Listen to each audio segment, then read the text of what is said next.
One of the topics we are working on in the context of literary studies and linguistics at Tübingen is ambiguity. Ambiguity helps as one linguistic key to open up the text. One thing, for example, is in our mutual friend, the famous transition or ambiguity, if you would like, between furniture, dinner furniture, and persons. This is, of course, you could regard this as a way of creating metaphors, but it's not just metaphors. You reach a point when there is a sort of existential ambiguity. For me, it started out with one of the stories to be taken with a grain of salt, which is ambiguous. And Yeah. I mean, it has an ambiguous ending, but it's also, if you read the ending as an ambiguous one, you suddenly begin to discover that the whole story in itself is ambiguous. It's embedded in an ambiguous context. To be taken with a grain of salt is ambiguous. Yeah, and so once you start to think about ambiguity in Dickens, you see it all over the place. I think it's normal to read stories like Oliver Twist as a child, even in Germany. I mean, a abridged German translation. My first academic context was when I was a student of Matthias's many, many years ago.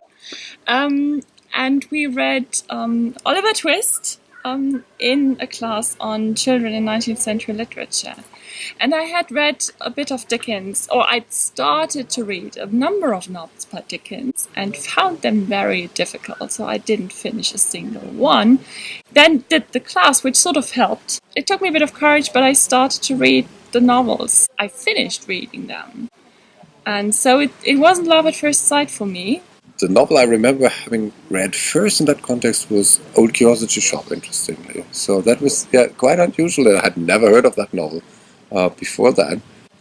I wrote my first term paper on prose rhythm in that novel.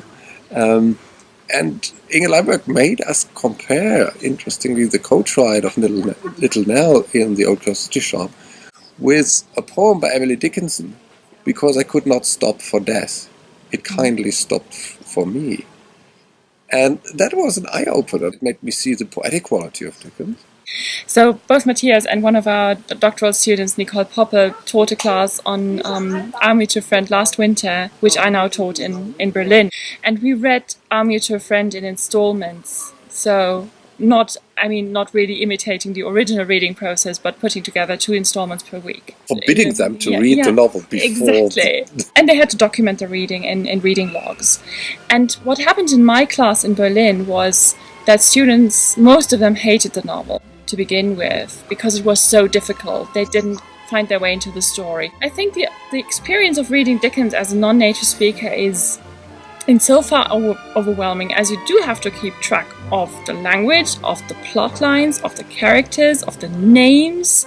At some point, most students start to appreciate the language and the characters and all those subplots, and they see how things come together, and they somehow overcome the difficulties, and they also overcome this need to look up every single word that they don't get. But it's great reading, and still there are issues that people can relate to even today. And so that's, I think, what's going on in classes.